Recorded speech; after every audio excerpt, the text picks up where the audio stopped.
साल मुबारक।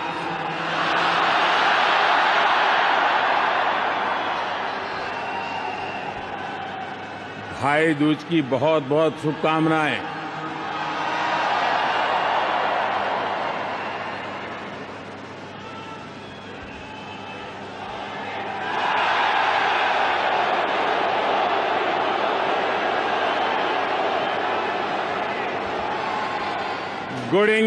Good evening, family.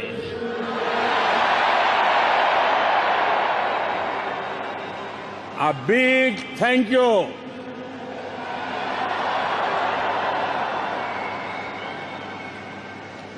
Big thank you for being here.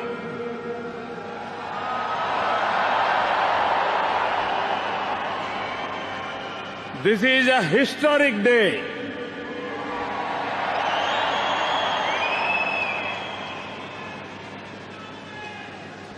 For a great partnership, and you are the heartbeat.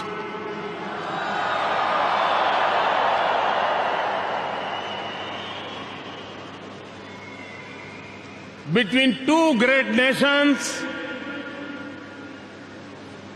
two vibrant democracies, two wonderful people, we are celebrating this very special relationship in this very special venue.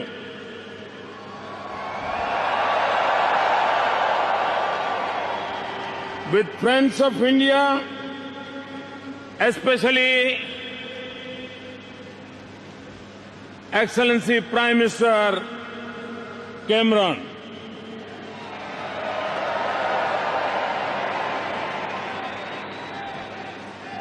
I was told that London will be cold, but not this much.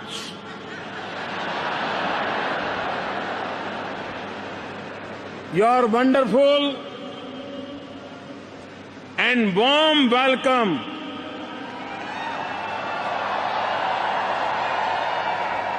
makes me feel at home.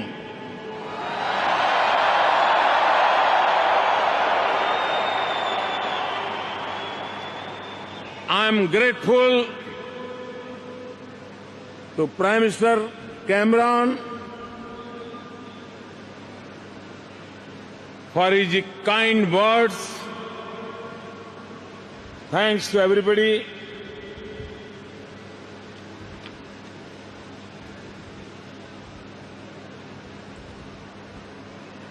Diwali ठीक से मनाई?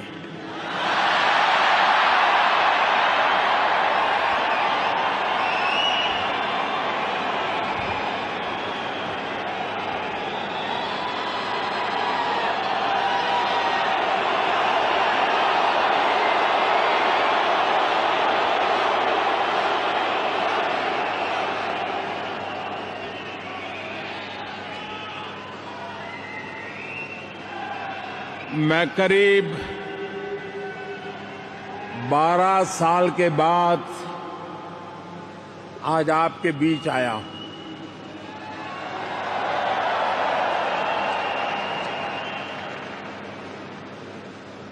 बारह साल में Thames में बहुत पानी बह चुका है।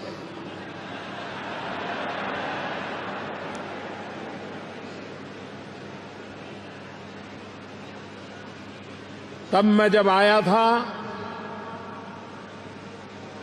तो मुख्यमंत्री के रूप में आपसे मिला था,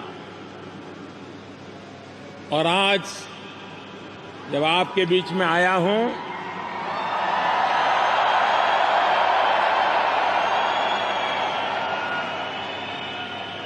तो देशवासियों ने मुझे एक नई जिम्मेवारी दी है।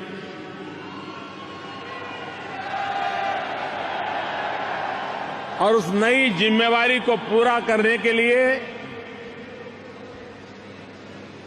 भरपूर कोशिश कर रहा हूं। और मेरे प्यारे देशवासियों, मैं आपको विश्वास दिलाता हूं, जो सपने आपने देखे हैं, जो सपने हर हिंदुस्तानी ने देखे हैं, वे सपने पूरे करने का सामर्थ्य भारत में है, ये मैं भली भांति अनुभव कर रहा हूं।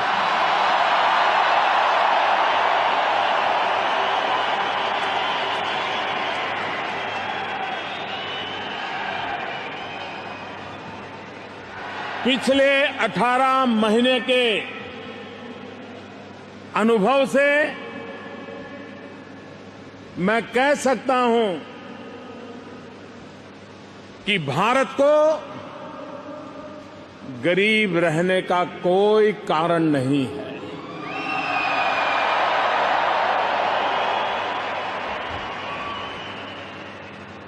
हमने बिना कारण गरीबी को पाल करके रखा है, और पता नहीं क्यों आदतन हमें गरीबी को पुचकारने में जरा मजा आने लग गया है।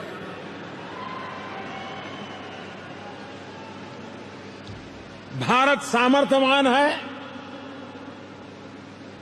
125 करोड़ देशवासी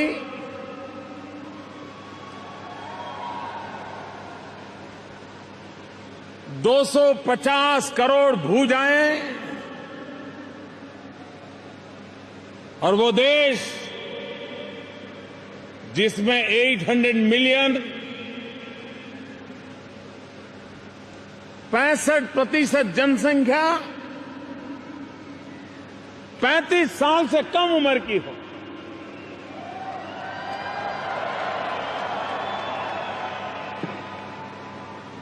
भारत जवानी से लबालब भरा हुआ देश है।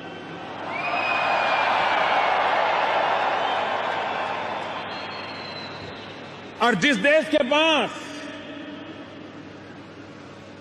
इतने युवा हो, वो देश अब पीछे नहीं रह सकता, और वो देश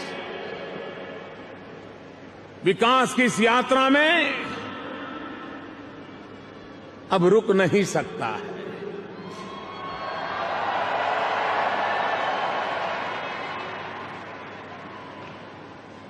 मैं 2 दिन से यहां हूं।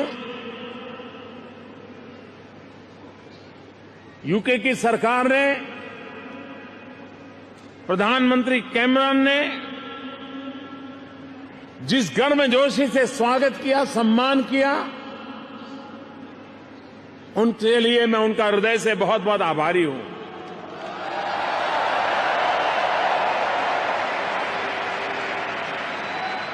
लेकिन यह सम्मान किसी एक व्यक्ति का नहीं है। ये सम्मान 125 करोड़ हिंदुस्तानियों का है।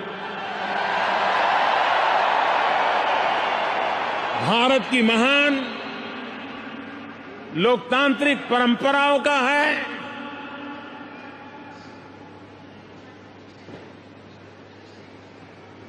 प्रधानमंत्री कैमरन के साथ इसके पूर्व भी मुझे अनेक बार मिलने का, बातचीत करने का अवसर मिला है, और मैंने अनुभव किया है, उनसे जब भी मिलना हुआ, वो ब्रिटेन में रहने वाले भारतीय समुदाय के लिए इतनी तारीफ करते हैं, इतनी तारीफ करते हैं, इतना इतना गौरवगान करते हैं।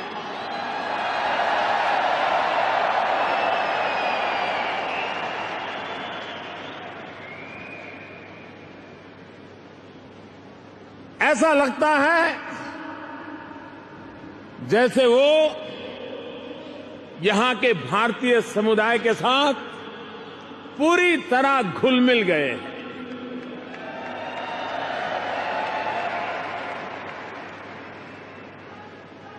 भारतीय समुदाय के प्रति उनकी संवेदना साफ साफ नजर आती है। मैं उनके भारतीयों के प्रति जो प्रेम है, इसके लिए उनका अभिनंदन करता हूं, उनका धन्यवाद करता हूं।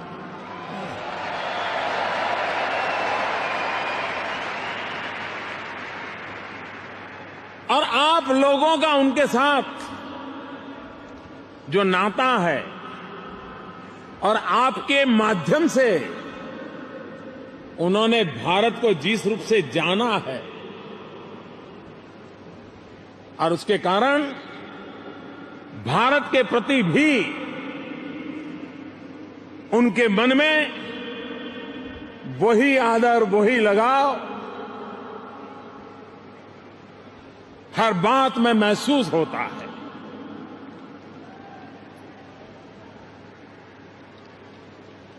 और कौन भारतीय होगा जिसको इस बात का गर्व न हो कि आज ब्रिटिश पार्लियामेंट के सामने महात्मा गांधी खड़े हो। इससे बड़ा गर्व क्या होगा।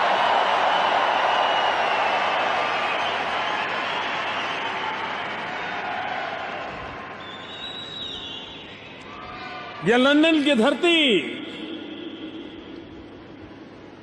आजादी का जंग, इस धरती पर भी भारतीय लोगों ने आकर के आजादी के जंग की लड़ाई को ताकत दी थी। उसमें एक थे श्यामजी कृष्ण वर्मा।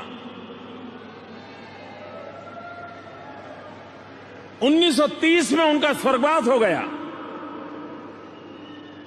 विद्वान थे, बैरिस्टर थे,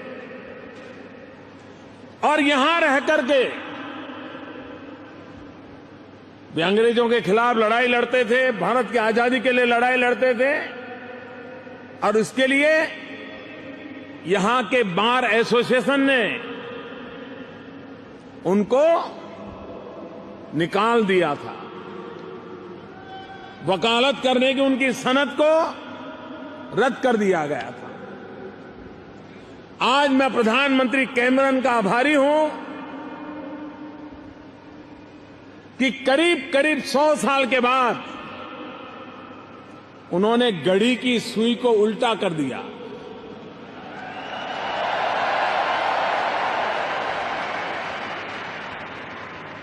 और कल मुझे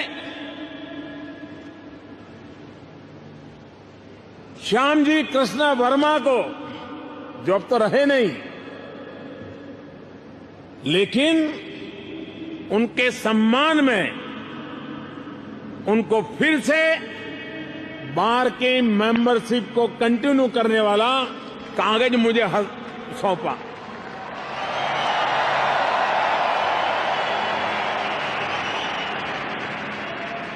जब मैं गुजरात में था, 2003 में मैं यहां आया था, मैं यहां से जिनेवा पंडित श्यामजी कृष्ण वर्मा के अस्थि लेने के लिए जाने वाला था।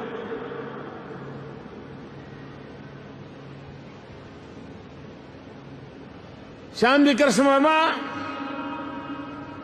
लंदन की धरती पर रह करके आजादी का जंग लड़ रहे थे। वीर सावरकर जैसे अनेक महापुरुषों को, मदन लाल ढींगरा जैसे तेजस्वी ओजस्वी नौजवानों को वे यहां प्रोत्साहित करते थे। 1930 में उनका स्वर्गवास हुआ तो उनकी इच्छा व्यक्त की थी कि उनके स्वर्गवास के बाद उनके अस्थि हिंदुस्तान आजाद जब हो तो आजाद हिंदुस्तान में ले जाए जाएं। लेकिन 1930 से 2003 तक भारत से कोई आया नहीं अस्थि लेने के लिए। भारत मां के उस लाल के अस्थि ले जाने का सद्भाग्य मुझे मिला और 2003 में मैं ले गया।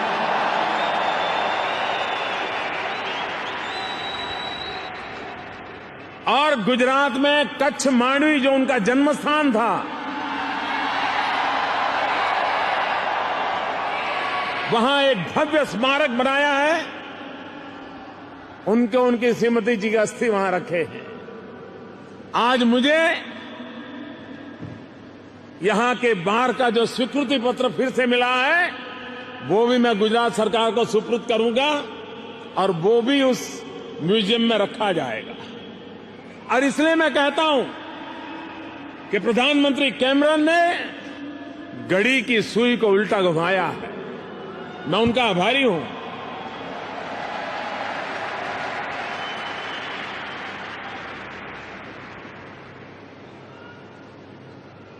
भारत जिस विकास यात्रा की ओर आगे बढ़ रहा है,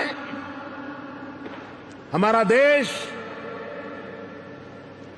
दुनिया के लिए एक अजूबा है। प्रधानमंत्री के बाद विश्व के जिन जिन लोगों से मुझे मिलना हुआ है,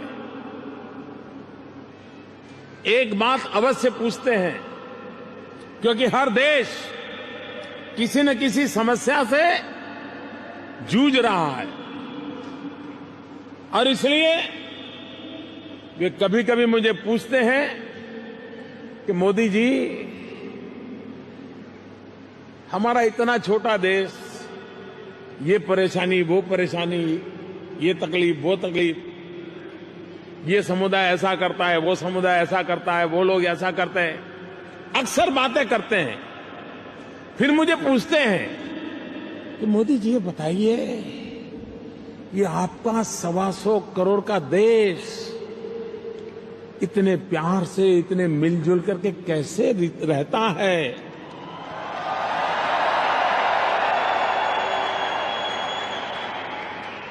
लोगों को आश्चर्य है, ऐसा देश जहां 100 भाषाएं हो, 1500 बोलियां हो, हजारों प्रकार के खान पान की पद्धतियां हो, दक्षिण से निकले उत्तर पहुंचते पहुंचते सैकड़ों प्रकार की वेशभूषा नजर आती हो, कितनी विविधताओं से भरा हुआ हमारा देश है। और विविधता ये हमारी विशेषता भी है, विविधता ये हमारी आन बान शान भी है, विविधता ये हमारी शक्ति भी है।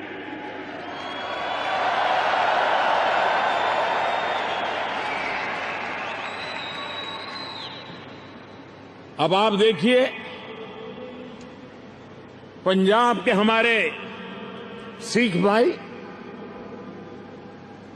कितनी त्याग और बलिदान की गाथाएं जुड़ी हुई है। भारत की आन बान शान के लिए कितने सिखों ने अपने सर न्यौछावर कर दिए थे।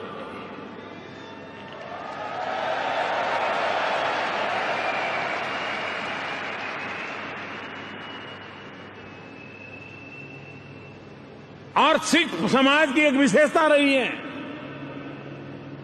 कि वे मां भारती की भी रक्षा करते रहे। मां भारती की रक्षा के लिए अपना खून बहाते रहे और आजाद हिंदुस्तान में भारत माता के संतानों का पेट भरने के लिए वे खेतों में अपना पसीना बहाते रहे और हिंदुस्तान भर का पेट भरने के लिए उन्होंने कभी कमी नहीं रखी।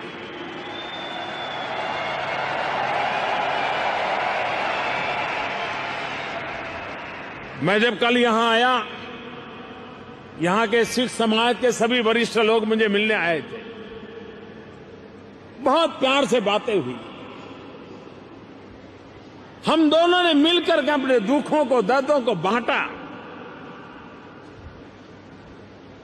उनके दिल पर जो गुजरती हैं बातें, उनकी भावनाओं का मैं आदर करता हूं, उनकी कठिनाई को मैं समझता हूं।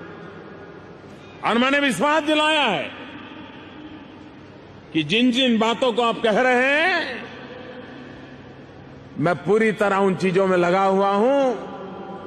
आने वाले भविष्य में आपको उसके नतीजे भी नजर आ जाएंगे।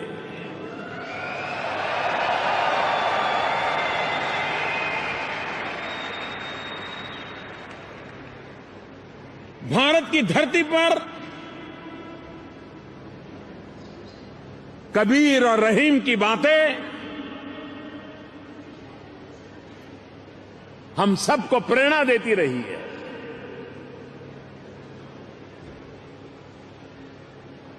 सूफी परंपरा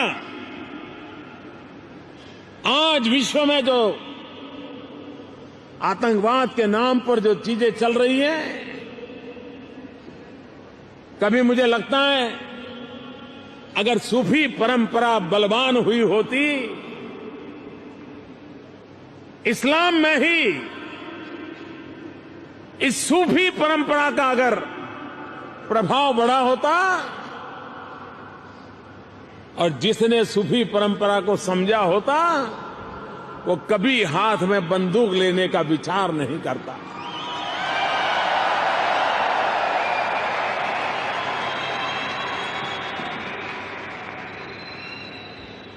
ऐसी विविधताओं से भरी दुनिया के सभी प्रमुख संप्रदाय हिंदुस्तान की धरती पर है,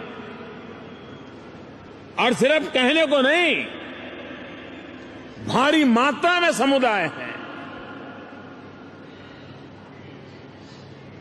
हमारे यहां रुचियां कितनी है, हमारे यहां विविधताएं कितनी है। हमारे यहां पेड़ पौधे देखें, यह देश विविधताओं से, परमात्मा की कृपा से पुलकित हुआ है। और आप उस देश के एक प्रकार से सच्चे एम्बेसडर हैं।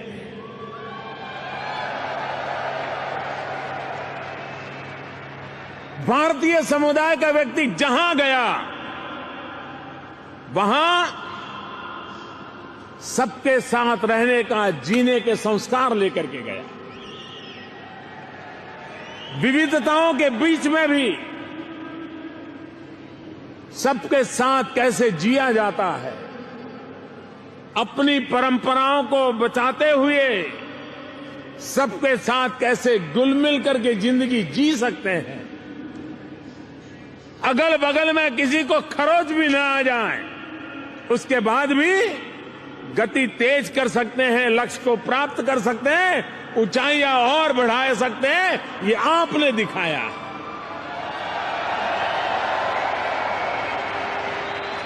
विश्व भर में फैले हुए भारतीय समाज ने ये संस्कार का परिचय करवाया है, ये शक्ति का परिचय करवाया है, और उन्हीं के माध्यम से हिंदुस्तान की सही पहचान भी बनती है। और इसलिए विश्व भर में फैले हुए भारतीय समुदाय को भी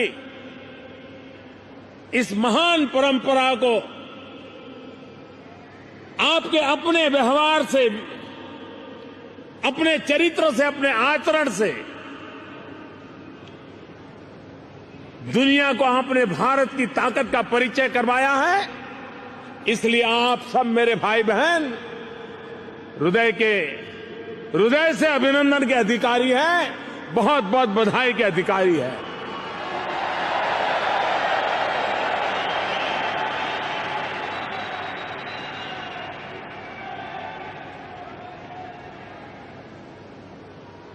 भाइयों बहनों,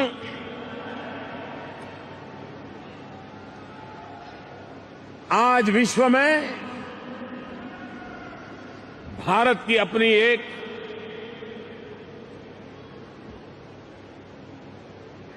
गरिमा, एक गौरव, उसका अनुभव आप भी करते होंगे। पूरी दुनिया आज भारत के प्रति बहुत आशा की नजर से देख रही है। भारत का नाम सुनते ही, इंडिया सुनते ही आपको जिन जिन विदेश में लोगों से मिलते हो, आपको भी महसूस होता है कि नहीं होता है?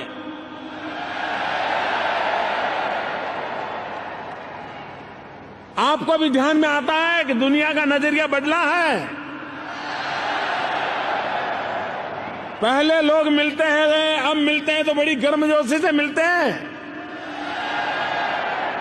पहले हाथ मिलाते थे, अब हाथ पकड़ के रखते हैं।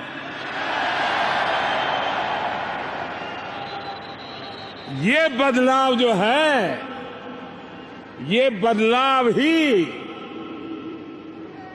भारत की सफलता की एक निशानी के रूप में है।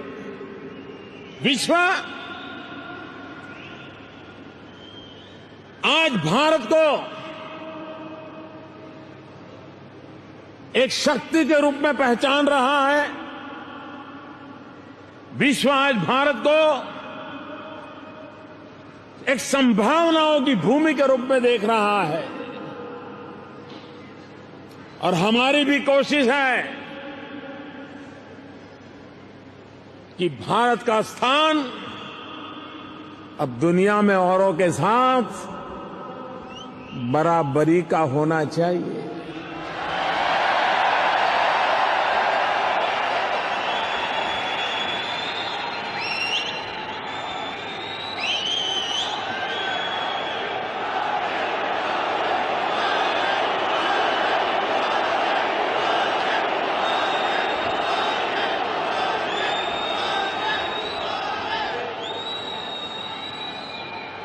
और हम दुनिया से अब मेहरबानी नहीं चाहते।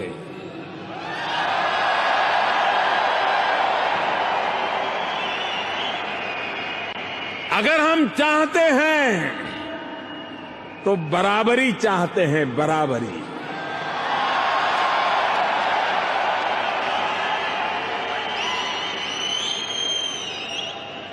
और मैं 18 महीनों के अनुभव से कह सकता हूं कि आज भारत के साथ जो भी बात करता है वो बराबरी से बात करता है।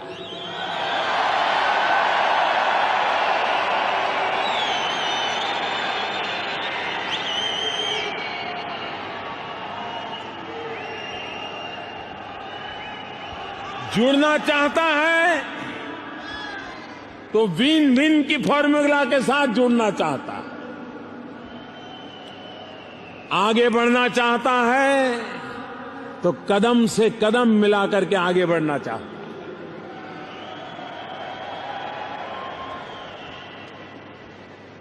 और ये आने वाले उत्तम भविष्य के शुभ संकेत के रूप में मैं देखता हूं।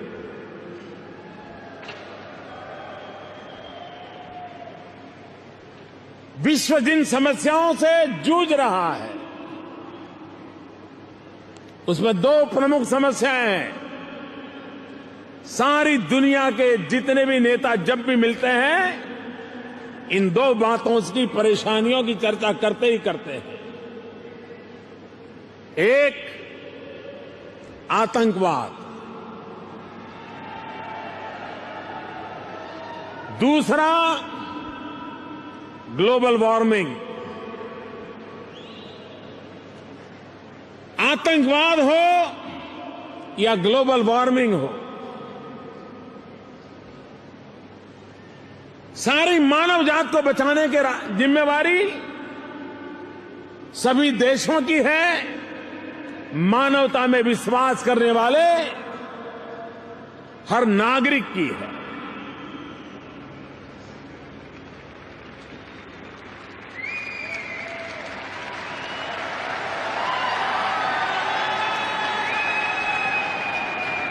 और भारत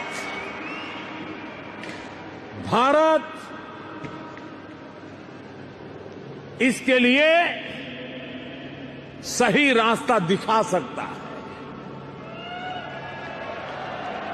महात्मा गांधी का जीवन, महात्मा गांधी के उपदेश, महात्मा गांधी का अहिंसा का शस्त्र, उसमें वो ताकत है। अगर आज के परिप्रेक्ष्य में विश्व गांधी को समझने का प्रयास करे तो आतंकवाद से मुक्ति का रास्ता भी मिल सकता है और ग्लोबल वार्मिंग से मुक्ति का भी रास्ता मिल सकता है, क्योंकि गांधी इतने दीर्घदृष्टा थे। और इसलिए भारत की वो भी जिम्मेवारी है कि ऐसे संकट की घड़ी में मानवता के कल्याण के लिए विश्व को इन समस्याओं से बाहर निकलने के लिए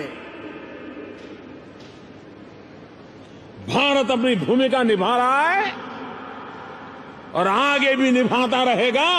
ये मैं आप मेरे देशवासियों को विश्वास दिलाता हूं।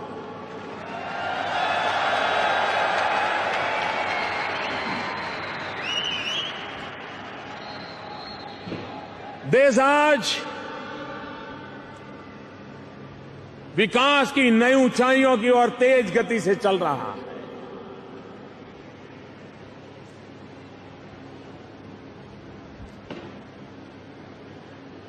और मैं विश्वास से कहता हूं कि भारत ने जो गति पकड़ी है, भारत ने जो दिशा पकड़ी है, उस गति से, उस दिशा से बहुत ही जल्द हम उसके फल भी देखने शुरू करेंगे।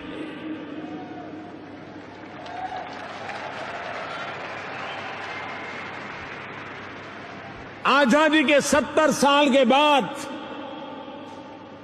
आपको जानकर के हैरानी होगी, आज भी हिंदुस्तान में 18,000 गांव ऐसे हैं जहां बिजली का खंभा भी नहीं पहुंचा है। आप मुझे बताइए भाइयों बहनों, क्या ये काम मुझे पूरा करना चाहिए कि नहीं करना चाहिए?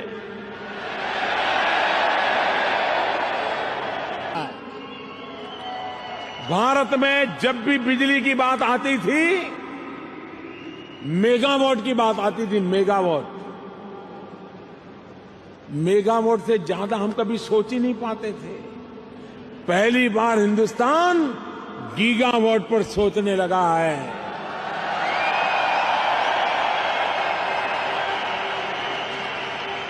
जब मैं विश्व के नेताओं से मिलता हूं और 175 गीगावाट बिजली के लक्ष्य की बात करता हूं, रिन्यूएबल एनर्जी की, सारे विश्व के नेता, उनको अचरज होता है। वो सोचते हैं कैसे आप सोच सकते हैं। लेकिन मेरे देशवासियों, आपके आशीर्वाद से मुझे पूरा भरोसा है कि भारत एक सूर्य शक्ति राष्ट्र बन सकता है, सूर्य शक्ति राष्ट्र बन सकता है।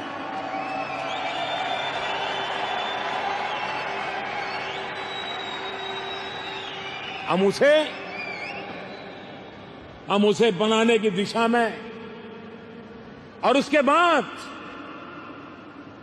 जो छोटे छोटे टापू देश हैं, जो जिंदगी और मौत के बीच गुजारा कर रहे हैं, उनको लगता है कि ग्लोबल वार्मिंग के कारण अगर समुद्र की सतह बढ़ गई तो उनका टापू डूब जाएगा, कहां जाएंगे?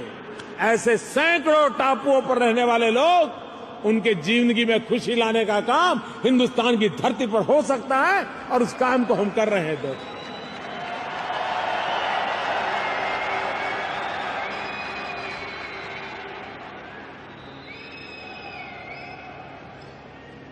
आज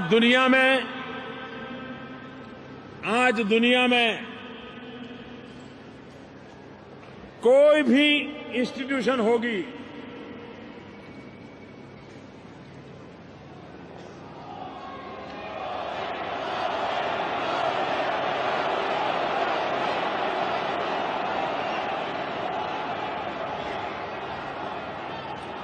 चाहे वर्ल्ड बैंक हो, IMF हो,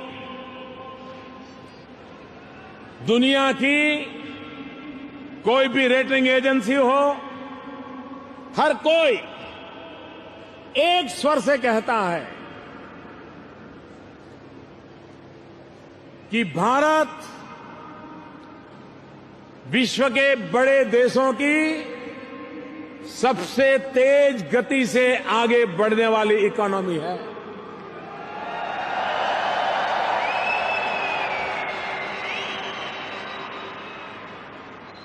बहुत तेज गति से बढ़ने वाली इकोनॉमी है।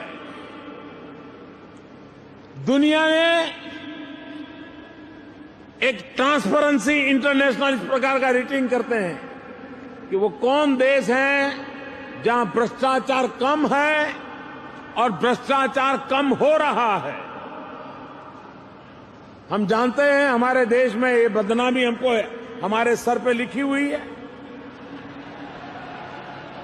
दीमक की तरह भ्रष्टाचार ने हमें तबाह करके रखा हुआ है। लेकिन क्या दीमक की दवाई नहीं है क्या? और दवाई होनी चाहिए नहीं होनी चाहिए?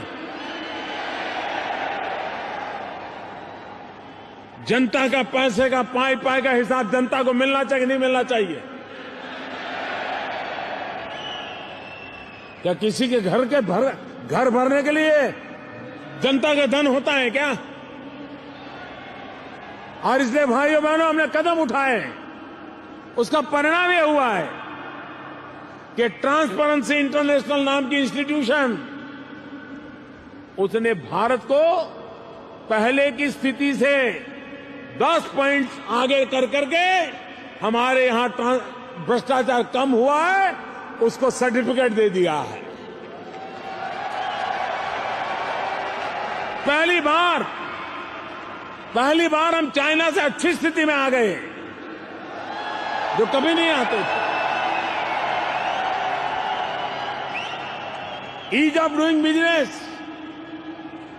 डूइंग बिजनेस में हम दुनिया के आखिरी छोर पर खड़े थे। हमने कुछ कदम उठाए, कुछ निर्णय किए। आज हम बहुत तेजी से हमारा नंबर ऊपर की ओर जा रहा है और देखते ही देखते सुफल उसके नजर आने लगे हैं। मेरा कहने का तात्पर्य है हमें आधुनिक भारत बनाना। क्लीन इंडिया हो, स्किल इंडिया हो, डिजिटल इंडिया हो, इन सभी क्षेत्रों में हम कार्य को नई ऊंचाइयों पर ले जाने की दिशा में एक भरपूर प्रयास कर रहे हैं। लेकिन मेरे देशवासियों,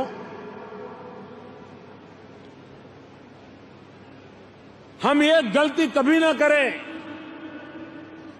कि जो हम टीवी के पर्दे पर देखते हैं बस वही हिंदुस्तान है, ऐसा सोचने की गलती कभी ना करें।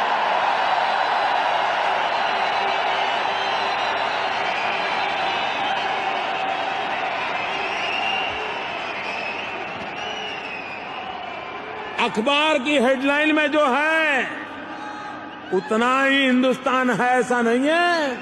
हिंदुस्तान बहुत बड़ा है।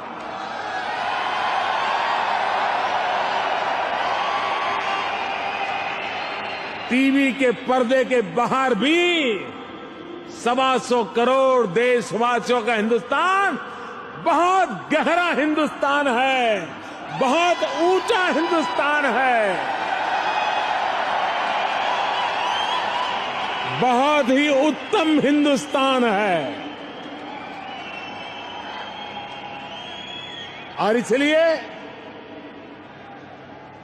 न कभी आपने पढ़ा होगा न कभी आपने सुना होगा, भाइयों बहनों,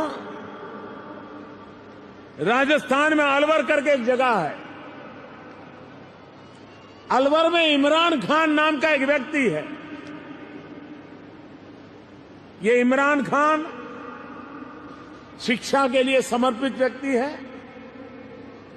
अलवर जैसे छोटे स्थान का इमरान खान, उसने मोबाइल फोन की 50 ऐप्स बनाई और वो भी विद्यार्थियों को काम आए ऐसी शिक्षा के संबंधी उसने ऐप बनाई। और बनाई इतना नहीं, अलवर के इमरान खान ने खुद ने बनाई हुई शिक्षा में स्टूडेंट को काम आने वाली ये 50 ऐप उसने विद्यार्थियों के नाम मुफ्त में समर्पित कर दी।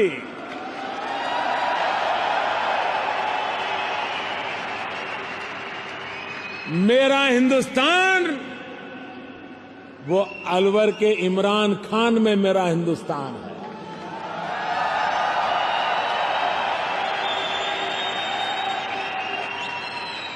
भाइयों बहनों, कुछ समय पहले हरियाणा, जहां हमारे यहां बेटा और बेटी के रेशियो में बहुत बड़ा अंतर है, मैंने एक अभियान चलाया वहां, बेटी बचाओ बेटी पढ़ाओ। शुरुआत मैंने हरियाणा से की और उसका असर ऐसा था कि एक छोटे से गांव के एक सरपंच ने सेल्फी विद डॉटर ऐसा एक प्रयोग किया। मेरे ध्यान में आया, मैंने उसकी भी तारीफ की और मैं हैरान था, सारी दुनिया में हर किसी के मोबाइल का इंटरेस्ट बन गया था सेल्फी विद डॉटर। एक जन आंदोलन खड़ा हो गया। दुनिया के बड़े बड़े राजनेता हो, शिक्षा जगत के वरिष्ठ लोग हो, आर्थिक जगत के वरिष्ठ लोग हो, हर किसी ने अपनी बेटी के साथ सेल्फी निकाल करके मोबाइल फोन पर सर्कुलेट किया। मां बेटियों का गौरव बढ़ाने का एक अभियान चल पड़ा। ये है मेरा हिंदुस्तान।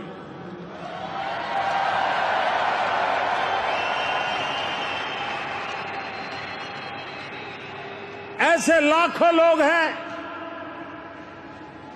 जो आदिवासियों के बीच जाकर के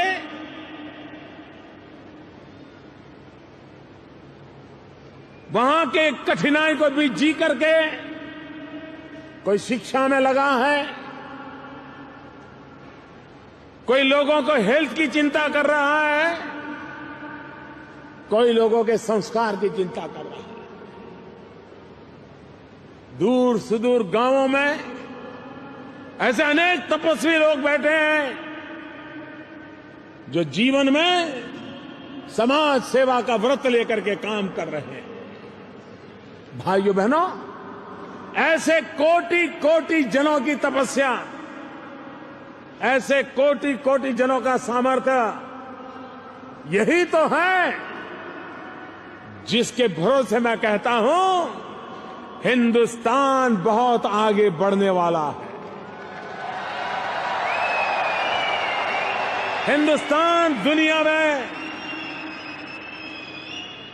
विकास की नई ऊंचाइयों को पार करने वाला है। भाइयों बहनों, मैं आज जब लंदन में आया हूं, इतनी सारी मात्रा में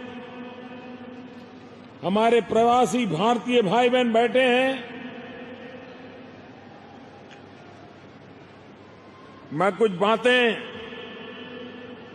आपको बताना चाहता हूं। ओसीआई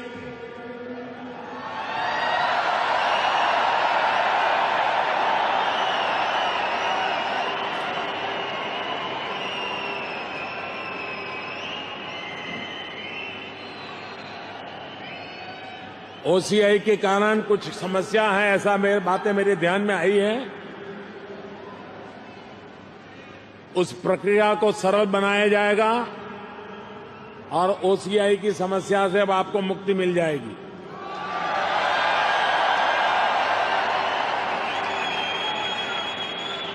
उसी प्रकार से ओसीआई और पीआईओ इसको मर्जर कर दिया हमने,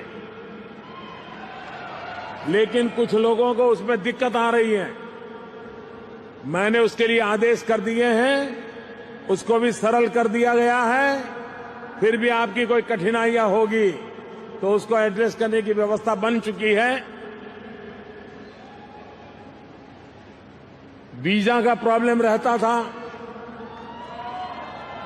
अब उसको इलेक्ट्रॉनिक ट्रैवल ऑथराइजेशन कर दिया गया है। उसके कारण आपको उस दिक्कत से भी मुक्ति दिला गई है। भारत सरकार ने मदद नाम का एक ऑनलाइन प्लेटफॉर्म तैयार किया है, MADAD मदद। उस ऑनलाइन प्लेटफॉर्म पर जाकर के आप अपनी आवश्यक चीजें प्राप्त कर सकते हैं। वीजा की प्रॉब्लम हो और कोई ओसीआई का प्रॉब्लम हो, पीआईओ का प्रॉब्लम हो, उसके लिए रास्ते उसमें एक प्लेटफॉर्म पर वो समस्या का समाधान का मार्ग आपको मिल जाए, इसकी व्यवस्था की गई है।